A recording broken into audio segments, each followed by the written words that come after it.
All right, welcome to another lecture. आज जो हमने करना है वो है आपका प्रिपरेशन का। आ गया है डे 3 एनसीईआरटी पॉलिटी का लेक्चर 2। इस लेक्चर के अंदर हमने जो बात करनी है वो है डेमोक्रेसी के बारे, डायरेक्ट डेमोक्रेसी, इनडायरेक्ट डेमोक्रेसी, और ये सारी बातें हमने करनी है। फिर इनडायरेक्ट डेमोक्रेसी में क्या क्या टाइप्स होते हैं, प्रेसिडेंशियल, पार्लियामेंट्री, ठीक है। फिर डेमोक्रेसी के फीचर्स क्या होते हैं, ऐसी सारी डिस्कशंस हम इस लेक्चर के अंदर करेंगे। शुरुआत करते हैं डेमोक्रेसी के एक कैटेगरी से और धीरे धीरे आगे बढ़ेंगे। देखो, डेमोक्रेसी को ब्रॉडली आप दो कैटेगरीज में डिवाइड कर सकते हो। डेमोक्रेसी का अपने आप में मतलब होता है रूल ऑफ द पीपल, लोगों का राज होना, ठीक है। तो एक साइड पे है आपकी डायरेक्ट डेमोक्रेसी। अब किस तरीके से डेमोक्रेसी चलेगी यही डिफाइन करता है ये, और दूसरा है इनडायरेक्ट डेमोक्रेसी। डायरेक्ट डेमोक्रेसी और इनडायरेक्ट डेमोक्रेसी। अब बेसिकली इसके एग्जांपल्स में डायरेक्ट डेमोक्रेसी का बेस्ट एग्जांपल जो है वो है स्विट्जरलैंड, और इनडायरेक्ट डेमोक्रेसी के एग्जांपल्स यूएसए, इंडिया, यूके। आगे जाके जब हम डेमोक्रेसी के अलग अलग टाइप्स पढ़ेंगे तो ये भी आगे सब डिवाइड हो जाएंगे, पर अभी के लिए एक साइड पे स्विट्जरलैंड और दूसरी साइड पे इंडिया, यूएसए, यूके, ये सारे के सारे आपके इनडायरेक्ट डेमोक्रेसीज के एग्जांपल हैं। देखो, डायरेक्ट डेमोक्रेसी और इनडायरेक्ट डेमोक्रेसी में फर्क क्या होता है। डायरेक्ट डेमोक्रेसी में जो लोग हैं ना, वो डायरेक्टली इन्फ्लुएंस करते हैं पॉलिटिक्स को। कैसी पॉलिसीज बननी चाहिए, क्या कानून बनने चाहिए, हर चीज में लोगों का डायरेक्ट रोल होता है, ठीक है। वहां पे मतलब लोग इलेक्शन में भी पार्टिसिपेट करते हैं, अपने लीडर्स को भी चुनते हैं। पर इसके अलावा जैसे उनके पास राइट टू रिकॉल और इनिशिएटिव और रेफरेंडम जैसे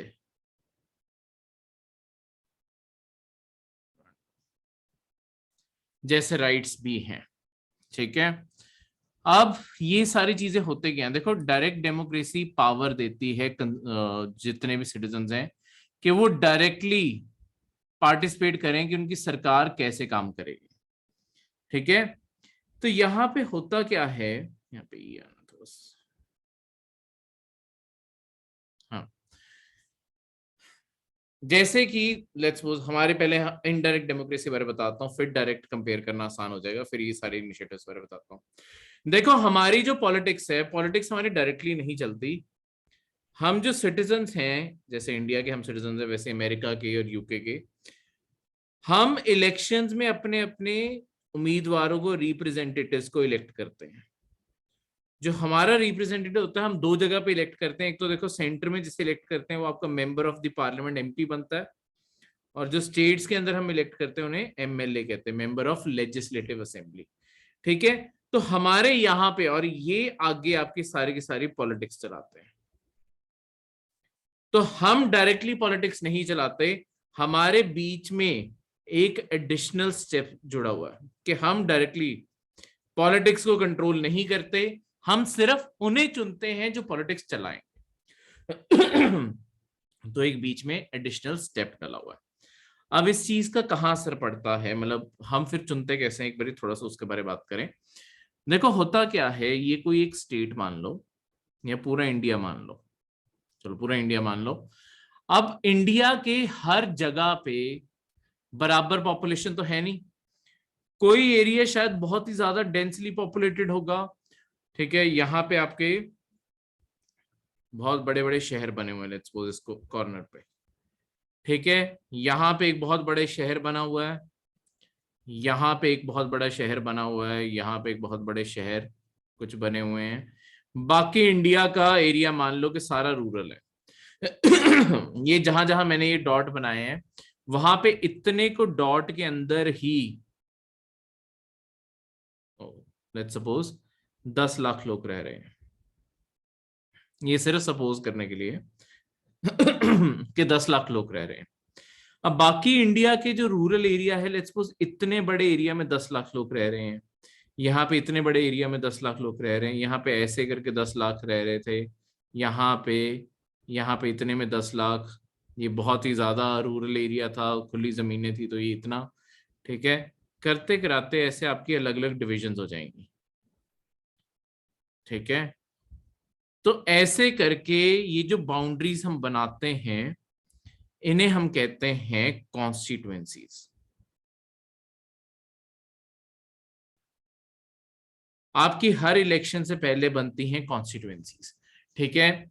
इन कॉन्स्टिट्यूएंसीज को एक स्पेशल कमीशन बनाई जाती है इलेक्शन से पहले, जिसे कि हम कहते हैं डीलिमिटेशन कमीशन, जिसका काम है इंडिया के सारे एरिया की पॉपुलेशन के एक्सपेक्टेड नंबर्स लेना और उसमें कोशिश करना कि हर कॉन्स्टिट्यूएंसी, जैसे ए कॉन्स्टिट्यूएंसी है, ये बी कॉन्स्टिट्यूएंसी है, ये सी कॉन्स्टिट्यूएंसी है, ये डी है, ऐसे सारे लगा लो, कि ए कॉन्स्टिट्यूएंसी की पॉपुलेशन बराबर हो, जैसे ये सी है इसके बराबर हो।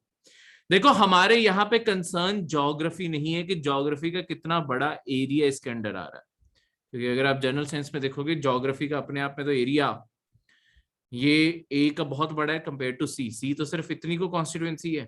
हमारा यहाँ पे कंसर्न है कि इन दोनों एरिया की पॉपुलेशन बराबर रहे।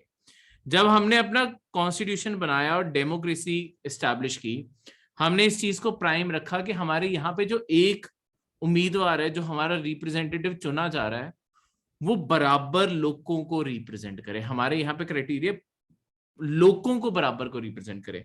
अगर यहां से एक पर्सन को हम चुन रहे हैं जो 10 लाख लोगों को रिप्रेजेंट कर रहा है, और इस एरिया को हम चुन रहे हैं जो 10 लाख लोगों को रिप्रेजेंट कर रहा है, पॉपुलेशन सेम रखी है, ज्योग्राफी बड़ी है छोटी हो सकती है, ठीक है। लेट्स सपोज कोई इतना को एरिया बन गया, इसी के अंदर ही आपकी 10 लाख की पॉपुलेशन है, तो ये इतनी अलग कॉन्स्टिट्यूएंसी बना दी जाएगी, ठीक है। ऑब्वियसली नंबर ऑफ सीट्स और सेंसस वो फिक्स किया हुआ है, वो आपके मेन ज्योग्राफी में हम जाके स्टडी करेंगे कैसे सेंसस हमें क्यों फिक्स करना पड़ा, क्या उसके पीछे लॉजिक था, बाद में क्या अमेंडमेंट्स करके क्या चेंजेस किए गए हैं।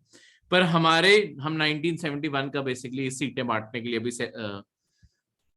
सेंसस यूज करते हैं, 1971 से अभी आगे नहीं बढ़ाया। उसका एक रीजन है कि हम अपनी पॉपुलेशन कंट्रोल पे काम कर सके, तो ओवरऑल नेशनल रीशफलिंग नहीं होती सीटों की, एक स्टेट के अंदर कॉन्स्टिट्यूएंसी बड़ी छोटी होती रहती है, पर एक जगह से एक सिंगल पर्सन ही चुना जाए जो एग्जैक्टली सेम नंबर ऑफ लोगों को रिप्रेजेंट कर रहा है, ठीक है।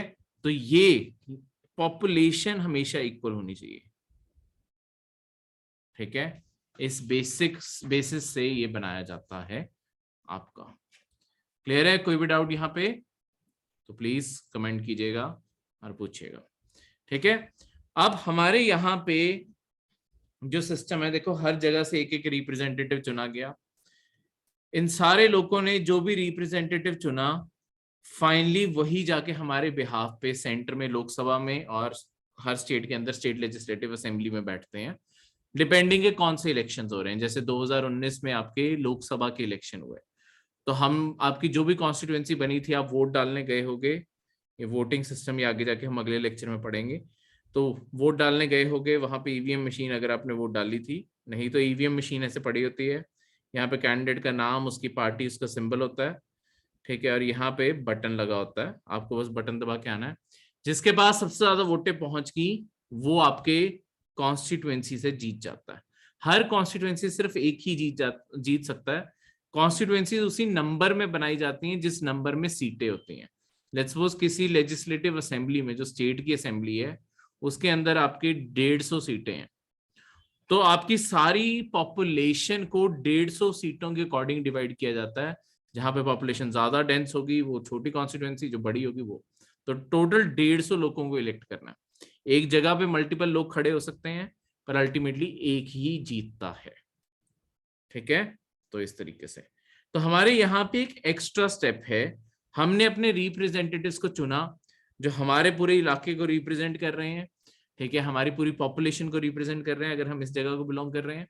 अब ये लोग जाएंगे वहां पे, हमारी कॉन्स्टिट्यूएंसी के रिगार्डिंग कोई भी बात है, मतलब आइडियली उन्हें अपनी पॉलिटिकल पार्टी नहीं, अपने लोगों की बात आगे रखनी चाहिए कि उनके लोग क्या सोच रहे हैं, तो उस अकॉर्डिंग उन्हें वहां पे जाके बोलना है। वोट डालने को आए, बिल पास करना है नहीं करना, वो सारी चीजें उसके अकॉर्डिंग करनी है, वो जिस एरिया को रिप्रेजेंट कर रहे हैं। तो इस तरीके से पूरा एरिया आपका रिप्रेजेंट हो जाता है। ठीक है, पर मैं लेट्स सपोज इस सी कॉन्स्टिट्यूएंसी को बिलोंग करता हूं, पर मैं क्या चाहता हूं, क्या सरकार करे, मैं ऐसी चीजों में कोई डायरेक्टली पार्टिसिपेट नहीं कर सकता। मैं सिर्फ हर 5 साल बाद जब इलेक्शन का टाइम आएगा, 5 साल से पहले भी आ सकता है, मैक्सिमम 5 साल है, 5 साल में जब आपके इलेक्शन का टाइम आएगा, तब मैं सिर्फ अपना जो भी मेरा व्यू पॉइंट है नए कैंडिडेट्स या पुराने कैंडिडेट्स के लिए, उसे सिर्फ वोट डाल के रिप्रेजेंट कर सकता हूँ। पर बाकी और क्या सरकार को करना चाहिए, कैसे करना चाहिए, अगर कोई सरकार का बिल गलत है, मैं रिजेक्ट करवाना चाहता हूँ, मैं कुछ नहीं कर सकता। मतलब ऑब्वियसली प्रोटेस्ट कर सकते हैं, पर वो सरकार सुने या ना सुने वो सरकार की मर्जी। पर डायरेक्ट डेमोक्रेसी में ऐसे नहीं होता। डायरेक्ट डेमोक्रेसी में क्या होता है, यहाँ पे लोगों के पास सारे राइट्स हैं। लेट्स सपोज जैसे हमारा तो लेट्स सपोज मैंने जिस पर्सन को यहाँ से इलेक्ट किया, आगे जाके पता चला कि वो पर्सन बहुत ही ज्यादा करप्ट था, बहुत पैसे खाए उसने, ठीक है, सारे मेरी कॉन्स्टिट्यूएंसी के फंड लूट के ले गया। पर मुझे अपना ये राइट यूज करने के लिए भी 5 साल वेट करनी पड़ेगी, 5 साल बाद मैं उसे वोट नहीं डालूंगा। पर 5 साल तक तो अगला पता नहीं कितनी करप्शन कर जाए। स्विट्जरलैंड जैसी कंट्रीज में इलेक्शन भी होते हैं, तो लीडर्स वहां चुने जाते हैं जो डेली गवर्नमेंट चलाने में हेल्प करते हैं।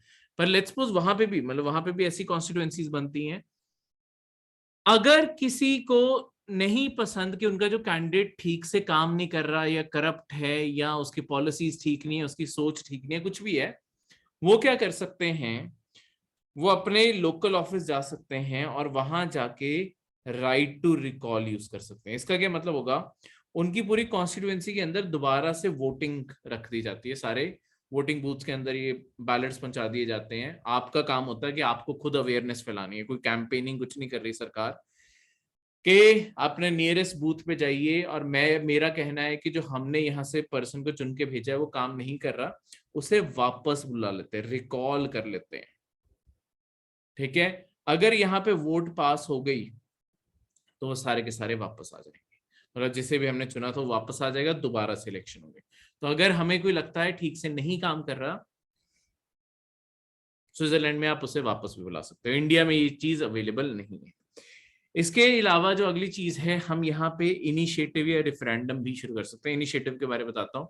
इनिशिएटिव का मतलब है कि आप चाहते हो कि कोई कानून बने, तो आप क्या कर सकते हो, आप फिर से जाके अपने इलेक्शन ऑफिस में अपील फाइल कर सकते हो कि मैं चाहता हूं इस कानून पर डिस्कशन हो, या ये कानून बनाया जाए। तो वो सारे देश के अंदर सारे वोटिंग बूथ तक फैला दिया जाएगा। फिर आपको अवेयरनेस फैलानी है कि प्लीज अपने नियरेस्ट बूथ पे जाके यस में वोट डालिए। अगर मेजॉरिटी पॉपुलेशन ने यस में वोट डाल दिया, मेजॉरिटी हमेशा, अगर आपने रिकॉल भी करवाना है, मेजॉरिटी एग्री करेगी तब वो वापस आएगा। सेम चीज अगर पूरे देश में वो चीज मेजॉरिटी से एक्सेप्ट होगी, तो सरकार को बिल कंसिडर करना पड़ता है पास करने के लिए। तो इस तरीके से वहां के लोग डायरेक्टली इन्फ्लुएंस करते हैं कि उनकी पॉलिटिक्स कैसे चलेगी। जहां पे लोग डायरेक्टली पॉलिटिक्स को इन्फ्लुएंस कर सकते हैं, उसे चला सकते हैं, उसे कहते हैं डायरेक्ट डेमोक्रेसी।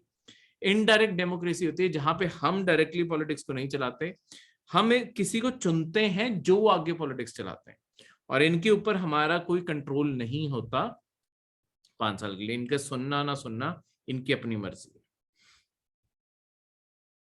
क्लियर है? अब इसके आगे ही इनडायरेक्ट डेमोक्रेसी को डिवाइड करके देखते हैं दो टाइप की डेमोक्रेसीज में। अब अमेरिका और इंडिया में क्या फर्क है, इस चीज को यहां पे खंगाल के देखते हैं। देखो, अमेरिका की जो डेमोक्रेसी है उसे हम कहते हैं presidential democracy. Presidential democracy. India की जो डेमोक्रेसी है, और इवन ब्रिटेन की जो डेमोक्रेसी है, यूके की, उसे हम कहते हैं पार्लियामेंट्री डेमोक्रेसी। यहाँ पे अमेरिका हमसे अलग हो जाता है। ठीक है, अमेरिका, और इस साइड पे हम इंडिया और आपका ब्रिटेन।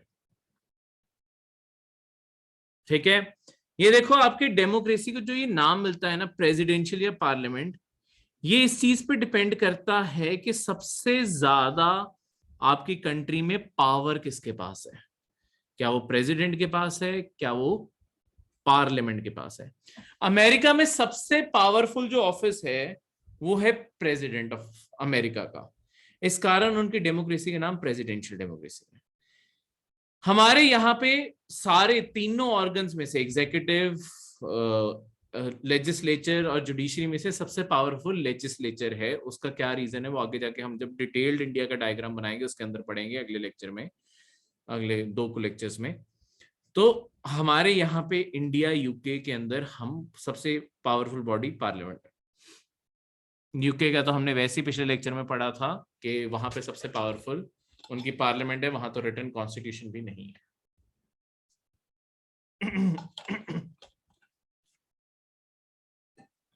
अब सॉरी, देखो अब यहाँ पे क्या होता है, इंडिया के अंदर पार्लियामेंट सबसे ज्यादा स्ट्रॉन्ग क्यों है। उसका कारण ये है कि देखो अमेरिका के अंदर ना सिर्फ एक ही हेड है, वहां पे जो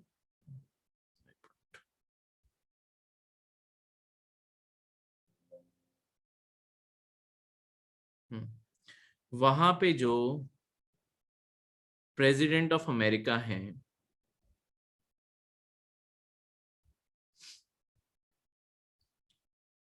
वो head of the state and government दोनों है। अब इससे पहले मैं ये आपको फर्क समझाऊं, ठीक है, मतलब इससे पहले कि दूसरी साइड लिखूं आपको ये फर्क समझाना जरूरी है। एक स्टेट क्या होती है ये भी देखो, प्रीवियस ईयर पेपर का क्वेश्चन है यूपीएससी का। स्टेट क्या होती है और एक गवर्नमेंट क्या होती है। देखो स्टेट एज अ टर्मिनोलॉजी बहुत बड़ी है। स्टेट का मतलब जैसे इंडिया के अंदर स्टेट आपकी छोटी टर्मिनोलॉजी भी यूज की जा सकती है और पूरे इंडिया को भी स्टेट बोला जाता है।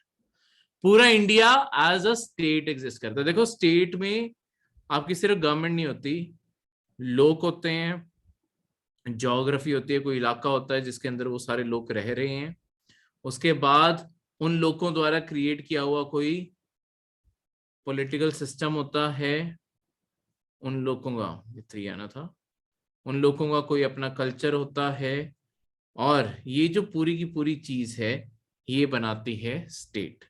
तो ये चीजें, लोग, ज्योग्राफी, कल्चर, ये चीजें तो कभी चेंज नहीं होती। इसी कारण मतलब ऑब्वियसली ये तो ऑलमोस्ट कांस्टेंट रहती हैं। इस कारण ये एक परमानेंट चीज है, ये हमेशा ही रहेगी। ठीक है, गवर्नमेंट जो है, गवर्नमेंट इसी पॉलिटिकल सिस्टम का एक हिस्सा है। ये सिर्फ पार्ट ऑफ द स्टेट है। ये अपने आप में एक छोटी सी एंटिटी है जिसका काम है to help manage and run the state. ये सिर्फ स्टेट को चलाने में मदद करती है। तो अपने आप में ये एक टेम्पररी बॉडी है, क्योंकि सरकारें तो बदलती, हर 5 साल बाद सरकार बदल सकती है, उससे पहले भी बदल सकती है, कई बार लंबी भी चल जाएगी, पर बीच में मिनिस्टर्स बदल जाएंगे। तो स्टेट और गवर्नमेंट ये दोनों अलग अलग चीजें हैं। देखो इंडिया के अंदर जो अमेरिका है, अमेरिका के अंदर स्टेट और गवर्नमेंट दोनों का हेड प्रेसिडेंट है। वहां पे सारी power as a head of the state भी प्रेसिडेंट के पास है, as a head of the government भी प्रेसिडेंट के पास है। हमारे इंडिया में ऐसा नहीं है। हमारे इंडिया के अंदर हमने जो सिस्टम बनाया हुआ है, हमने इस ऑफिस को 2 हिस्सों में बांटा हुआ है। हमारे इंडिया के अंदर ये जो ऑफिस है, इवन यूके के अंदर इसी तरीके से एग्जिस्ट करता है।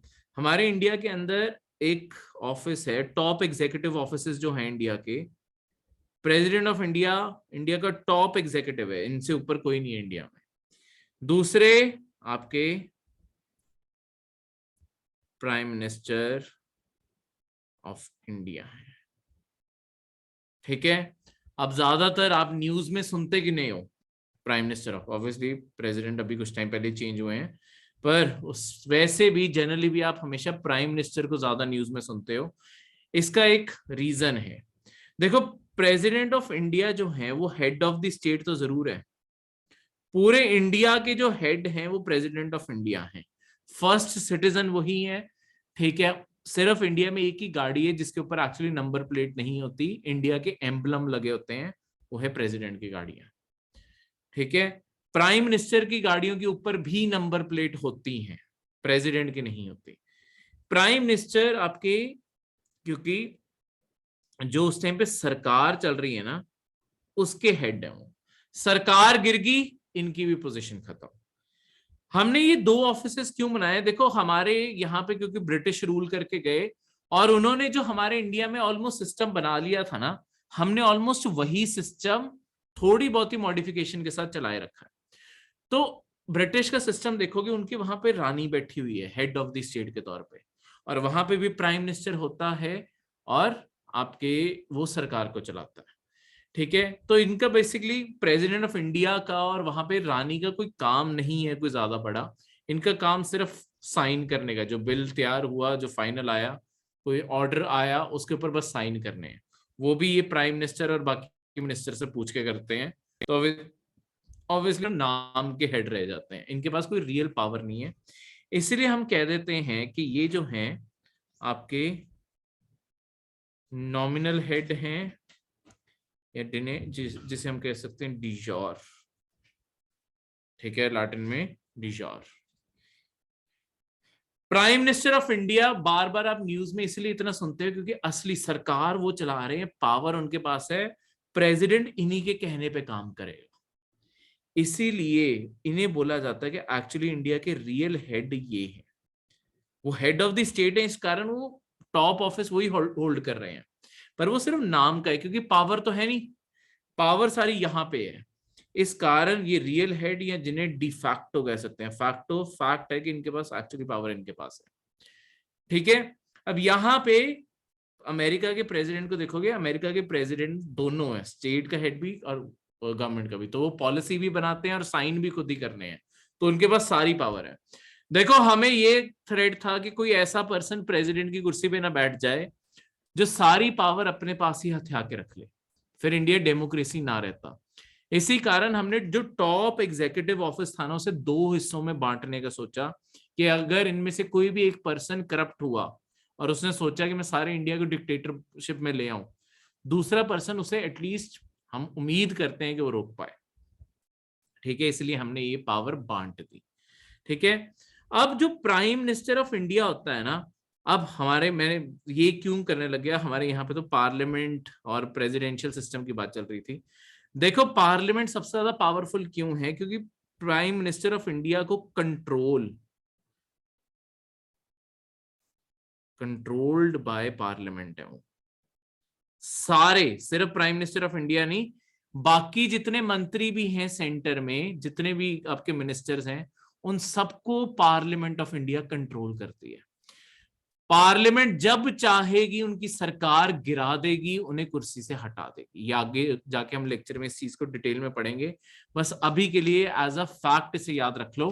ठीक है, आगे जाके अगले लेक्चर्स में, बिकॉज मैं आपको एक बहुत ही डिटेल्ड डायग्राम बना के बताऊंगा कि इंडिया का पॉलिटिकल सिस्टम कैसे है, उसके ऊपर हम पूरा लेक्चर लगाएंगे, तो वहां पे आपको ज्यादा बेटर अंडरस्टैंडिंग आएगी। ठीक है, बस अभी के लिए से फैक्ट के तौर पर याद रख लो कि प्राइम मिनिस्टर ऑफ इंडिया को पार्लियामेंट कंट्रोल करती है। क्लियर है? अब इससे आगे जो आपका सिस्टम है वो है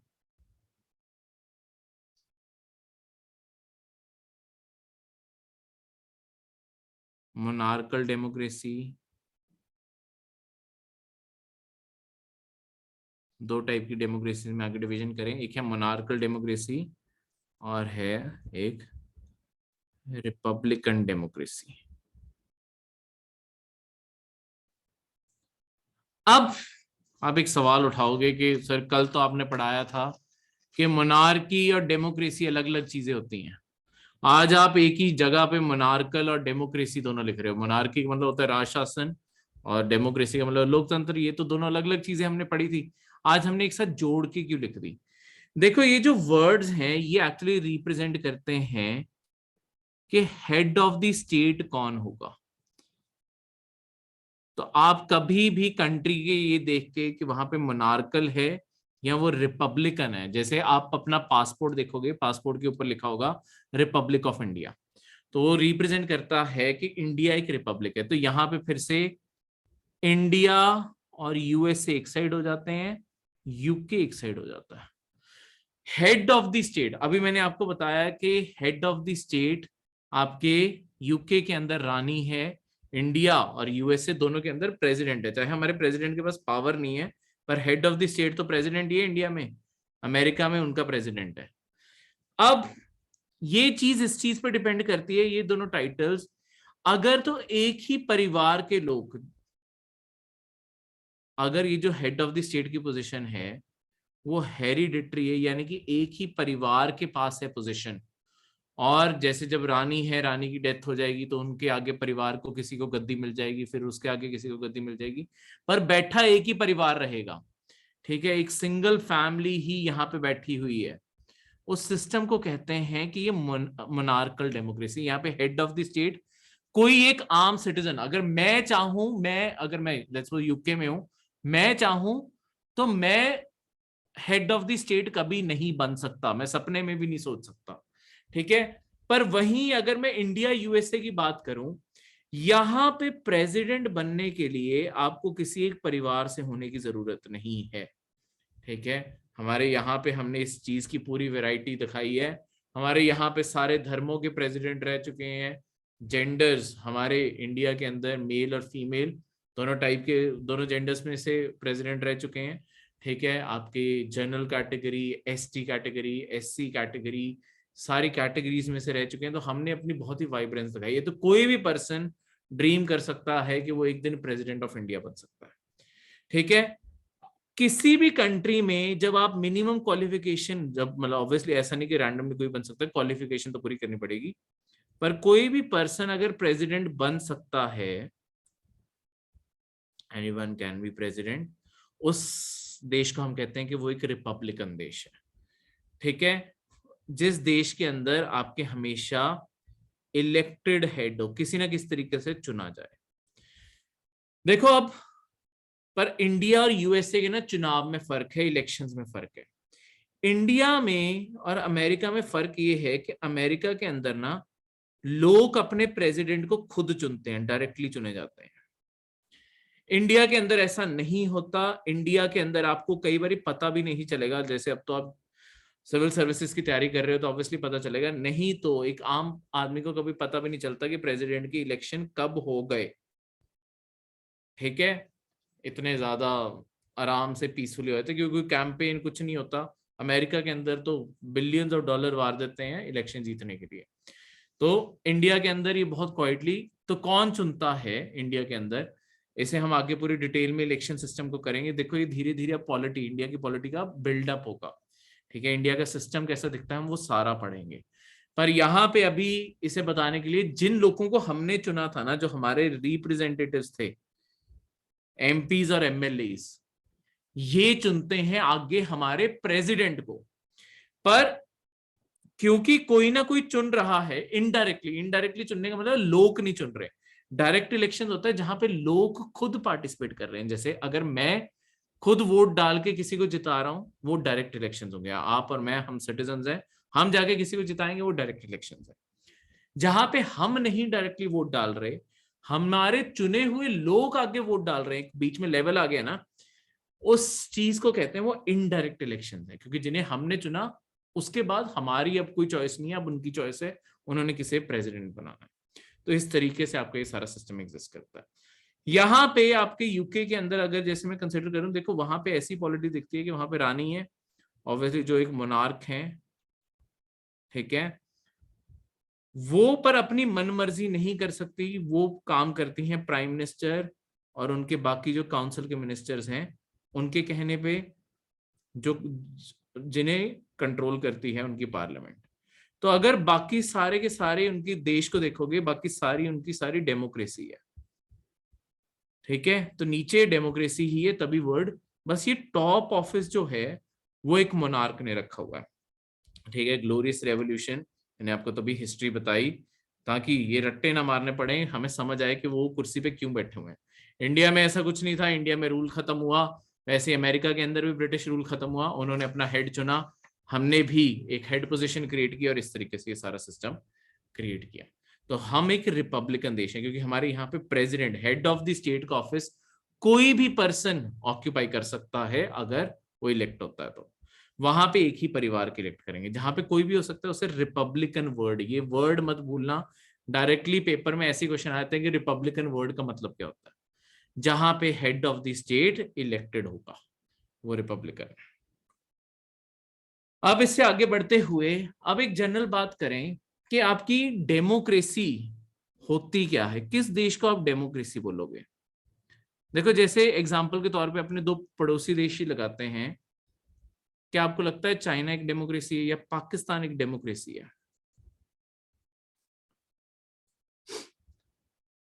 ये दोनों में से कोई भी डेमोक्रेसी नहीं है, क्योंकि प्रॉब्लम क्या है, देखो पाकिस्तान के अंदर इलेक्शंस होते हैं, कोई डाउट नहीं है उसके अंदर कि इलेक्शंस होते हैं, पर आज तक पाकिस्तान की सबसे बड़ा जो ट्रेजेडी है, आज तक पाकिस्तान में एक सिंगल प्राइम मिनिस्टर नहीं हुआ जिसने अपने पूरे 5 साल पूरे कर लिए। उससे पहले ही सरकार गिर जाती है। गिराता कौन है? जिनकी ये पावर चैलेंज करने की कोशिश करते हैं। वो कौन है? आपकी पाकिस्तान की आर्मी। पाकिस्तान की आर्मी इतनी ज्यादा पॉलिटिक्स में इन्वॉल्व है ना, अगर उन्हें कोई पॉलिसी पसंद नहीं आती, उनके अंदर सीधी हिम्मत है, वो अंदर जाके प्राइम मिनिस्टर के ऑफिस में भी जाके कह सकते हैं इसे कैंसिल करो नहीं तो तुम्हें हटा देंगे। तो इतनी पावरफुल उन्होंने अपनी पॉलिटिक्स के ऊपर होल्ड बना के रखा हुआ है, जो डेमोक्रेसी कभी नहीं बना सकता। ये तो एक तरह से इनडायरेक्ट मिलिट्री रूल ही चल रहा है, जो फौज कहेगी वही होगा। इसी कारण पाकिस्तान फाइनेंशियल क्राइसिस में भी है, तब भी आपके मिलिट्री का वो बजट कट नहीं करते, क्योंकि मिलिट्री पसंद नहीं करती कि उनका लाइफस्टाइल कुछ भी कम किया जाए, तो उनके हर साल बजट बढ़ाया जाता है। एक और एग्जांपल लगा लो पाकिस्तान की, देखो जब आपके 2014 में आपके नरेंद्र मोदी की फर्स्ट टर्म इलेक्शन जब हुए थे, उनकी जो ओथ सेरेमनी थी, जब उन्होंने शपथ लेनी थी, उन्होंने आसपास जितने भी इंडिया के नेबरिंग कंट्रीज है सबके प्राइम मिनिस्टर को इनवाइट किया कि आप आइए हमारी ओथ सेरेमनी पे और हम एक बेहतर रिश्तों की शुरुआत करें। तब बार बार न्यूज यही चलती रही थी कि पाकिस्तान के उस टाइम प्राइम मिनिस्टर थे नवाज शरीफ, तो नवाज शरीफ वेट कर रहे थे अगर आर्मी अलाउ करेगी तो पाकिस्तान के प्राइम मिनिस्टर ट्रैवल करेंगे ओथ सेरेमनी में। तो काफी काफी दिन ये बात चलती रही और फाइनली जब आर्मी ने अप्रूवल दिया फिर जाके वो इंडिया आए। तो इससे क्लियरली दिखता है पाकिस्तान को चला कौन रहा है। तो इस कारण आपके इस तरीके से ये सारी की सारी चीजें। दूसरी साइड पे चाइना, चाइना के अंदर जो रूल करती है ना वो है कम्युनिस्ट पार्टी ऑफ चाइना। तभी हम चाइना को कम्युनिस्ट चाइना कहते हैं। वहां पे एक सिंगल पार्टी का रूल है, एक सिंगल पार्टी रूल करती है वहां पे, जो है कम्युनिस्ट पार्टी ऑफ चाइना। ये जो पार्टी है, देखो चाइना के अंदर क्लियर प्रिंसिपल है, कोई भी इलेक्शन में खड़ा हो सकता है किसी और पार्टी के साथ कुछ भी, पर आप जीत नहीं सकते। तो फिर इलेक्शन तो सिर्फ नाम की रह गई, जब पता ही है कि ये एक सिंगल पार्टी है जिसने हर बारी जीतना है, तो फिर वहां पे डेमोक्रेसी रहेगी। तो वो कहने को अपने आप को डेमोक्रेटिक चाइना कहते हैं, पर वो डेमोक्रेसी है नहीं। सिर्फ अपने नाम में डेमोक्रेसी लिखने से कोई डेमोक्रेसी नहीं बनता। तो ये चीज यहाँ पे क्लियरली दिखती है, क्योंकि जब एक सिंगल पार्टी ने ही रूल करना है तो ऑब्वियसली वो डेमोक्रेसी नहीं हो सकती। क्लियर है? तो डेमोक्रेसी के क्या बेसिक फीचर्स होंगे उसके बारे में थोड़ी सी हम डिस्कशन करें। देखो एक जैसे डेमोक्रेसी का बहुत इंपॉर्टेंट फीचर है, कुछ बेसिक फीचर्स की बात करते हैं। Universal adult franchise.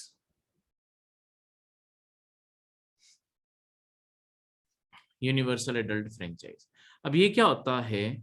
एक तरीके से राइट है, every resident adult has the right to vote without considering religion, caste,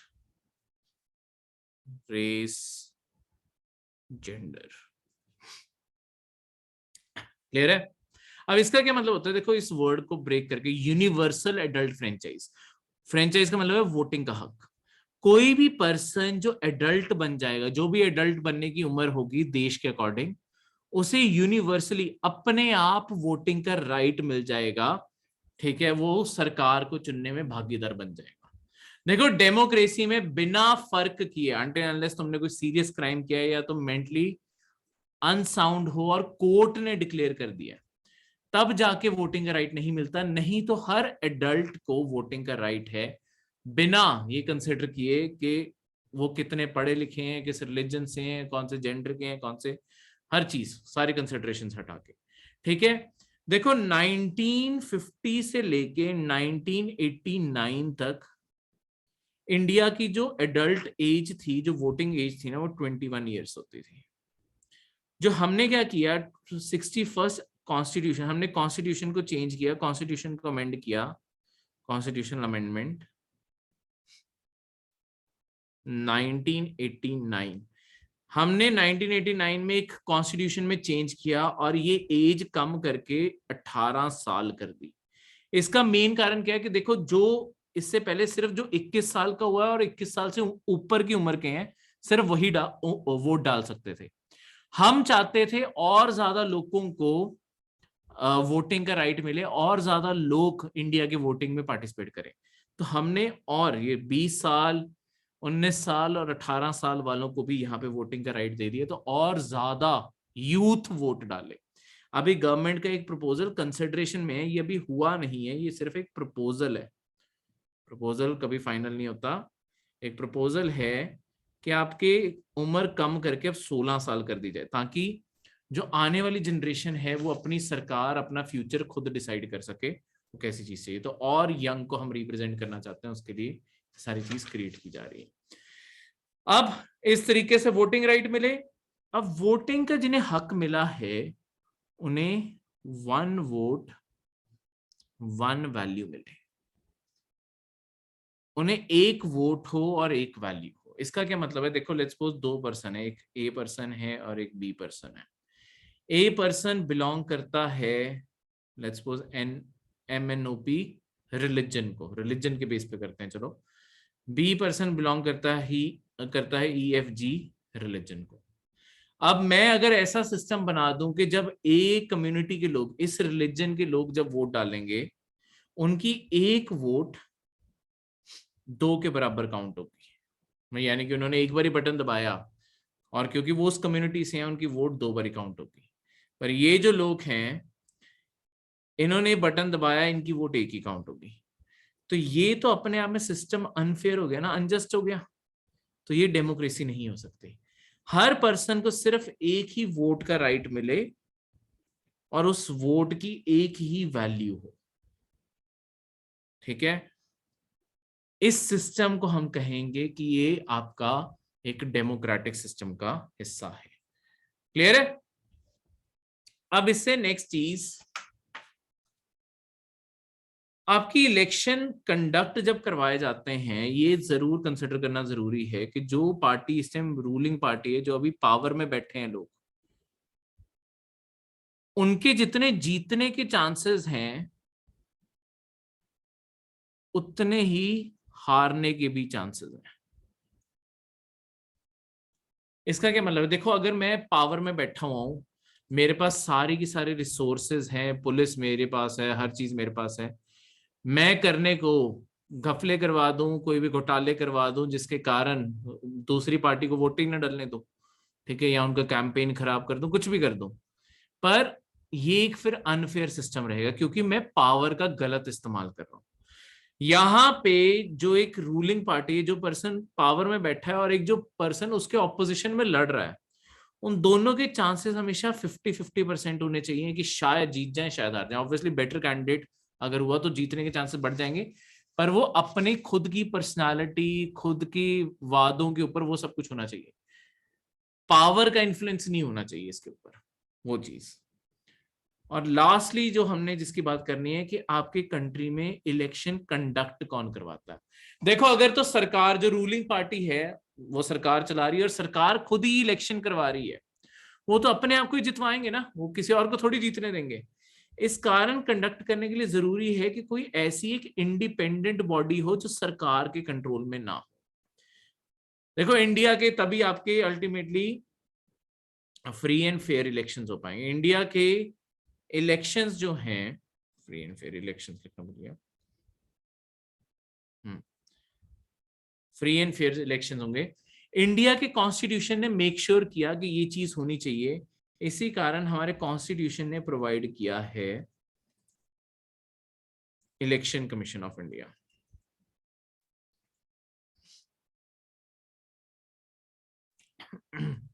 election commission of India, ये जो इलेक्शन कमीशन ऑफ इंडिया है ये हमारे कॉन्स्टिट्यूशन के अंदर लिखी हुई है।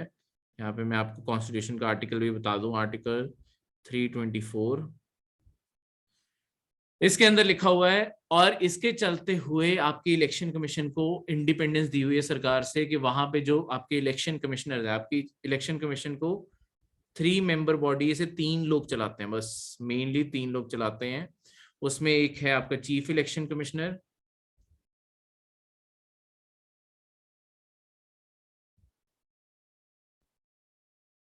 प्लस 2 आपके 2 other commissioners.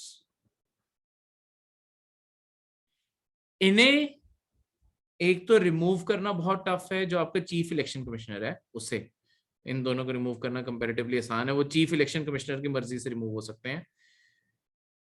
Chief election commissioner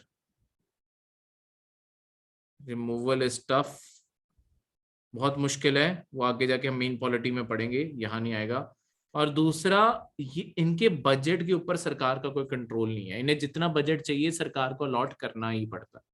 इस कारण ये सारी की सारी चीज आपकी इंडिपेंडेंस देती है और इंडिया को एक डेमोक्रेसी बनाती है, क्योंकि इंडियन सारे चीजों के ऊपर टिक मार्क करता है कि हाँ हम एक डेमोक्रेटिक कंट्री है। अब आगे कंट्री के फीचर्स पढ़ना शुरू करेंगे, कैसे गवर्नमेंट्स होती हैं, इंडिया की गवर्नमेंट कैसी है, क्या सिस्टम है, क्या स्ट्रक्चर है, अब उसकी तरफ धीरे धीरे जाएंगे। तो ये था आपका आज का लेक्चर।